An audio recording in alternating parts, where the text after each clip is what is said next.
Hello प्यारे बच्चों।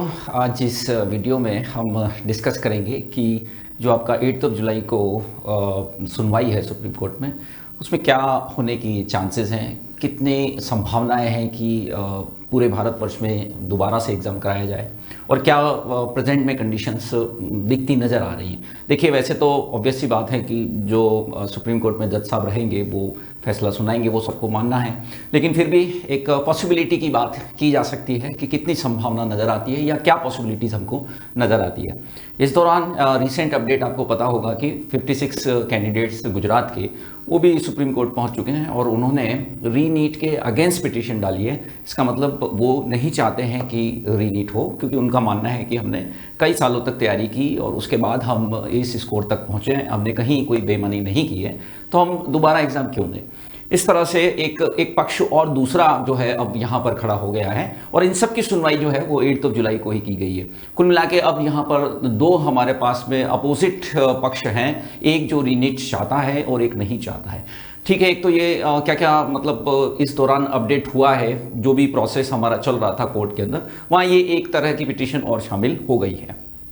अब बात करते हैं, देखिए कि रीनीट की क्या संभावना है। तो देखिए, हो तो सकता है, बट स्टिल यदि हमसे ये पूछा जाए कि दोनों में से पॉसिबिलिटी किसकी ज़्यादा है, तो रीनीट पूरे इंडिया में इस समय से होने की पॉसिबिलिटीज़ कंपैरेटिवली कम है। आई एम नॉट सेइंग कि है ही नहीं कोई चांस, लेकिन हाँ, ये संभावना कम नज़र आती है कि रीनीट को वापस से पूरे इंडिया लेवल पर करवाया जाएगा, क्योंकि आप देख रहे हैं कि दूसरा पक्ष भी वहाँ पर पहुँचा है, उनकी बात भी ऑब्वियस सी बातें सुनी जाएगी। हो सकता है सीबीआई ये कहे कि हमने जितने भी कल्प्रिट थे उन सबको पकड़ लिया है, या उन सबको हम पकड़ लेंगे, जितने भी कैंडिडेट इस तरह के पाए जाते हैं उनको हम जो है वह इस एग्ज़ाम से बाहर कर देंगे। और यदि इस बात पर जज साहब को भरोसा होता है तो वो हो सकता है कि जो नीट आपका हुआ था 5 मई को, उसी को लास्ट माने। अच्छा, इसमें एक रीएवल्यूशन वाली बात भी कही जा रही है, पर उसकी कोई पॉसिबिलिटी अब 1% भी नहीं है, क्योंकि आपका रीनीट जो ग्रेस मार्क्स था, रीएवल्यूशन का जो कॉन्सेप्ट था वो ग्रेस मार्क्स के कारण ही था, उसके लिए एक एग्जाम और हो चुका है। तो ये कहना कि अब कोई रीएवल्यूट होगा दोबारा, उसकी कोई संभावना नहीं, 1% भी संभावना नहीं है। यानी कि यहां से जो दो मेजर पॉसिबिलिटीज हैं कि भाई आपका एग्जाम जो है वो नए सिरे से कराया जाए, और एक पॉसिबिलिटी है कि उसी को मान लिया जाए और सीबीआई को वापस वो कहें कि भाई इसमें स्ट्रिक्ट जो है वो रहो और जल्दी से जल्दी कार्रवाई करके और जो भी बचे लोग हैं उनको पकड़ने का काम करो। दोनों पॉसिबिलिटी हैं। रीनीट होने की पॉसिबिलिटी हल्की सी कम है एज कंपेयर टू कि भाई रीनीट ना हो, है ना, थोड़ा, क्योंकि स्ट्रांगली, क्योंकि एक तो टाइम काफ़ी निकला है इस चीज़ों को, और थोड़ा सा ईमानदारी से हम सोचें तो 5 मई को एग्जाम हुआ था और अब ये 2 महीना बीत चुका है, और प्रैक्टिकली देखा जाए तो इन 2 महीनों में लगभग हमने कुछ भी पढ़ाई नहीं की होगी, क्योंकि हम निरंतर केवल अपडेट देखने में ही व्यस्त रहे। और हम पहले दिन से ये कहते थे कि आप अपनी प्रिपरेशन कीजिएगा, लेकिन ईमानदारी से देखा जाए तो ज़्यादातर बच्चों ने ये 2 महीना सिर्फ अपडेट देखने में निकाल दिया है। प्रैक्टिकली उन्होंने कोई प्रिपरेशन नहीं की है, कोई तैयारी नहीं की है, वो अपनी तैयारी को लगभग अपडेट नहीं कर पाए।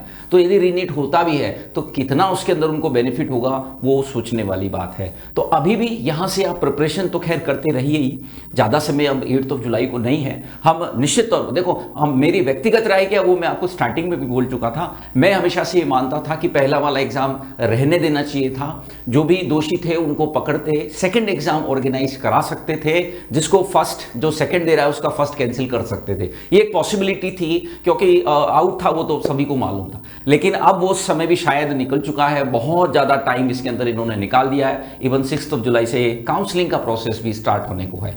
तो ऐसी परिस्थितियों के अंदर लेट्स वेट एंड वॉच। मैं किसी भी पक्ष को निराश नहीं करना चाहता हूं, लेकिन जो संभावनाएं हैं वो मैं बता रहा हूं। हो सकता है वापिस रीनीट का एग्जाम हो, प्रतिशत कम है, लेकिन शून्य तो नहीं बोल सकते, पॉसिबिलिटी तो है, बट स्टिल ऑब्वियस सी बात है, यदि प्रैक्टिकल बात करें कम पॉसिबिलिटी हमको नजर आती है। बाकी देखा जाएगा 8 जुलाई को क्या होता है।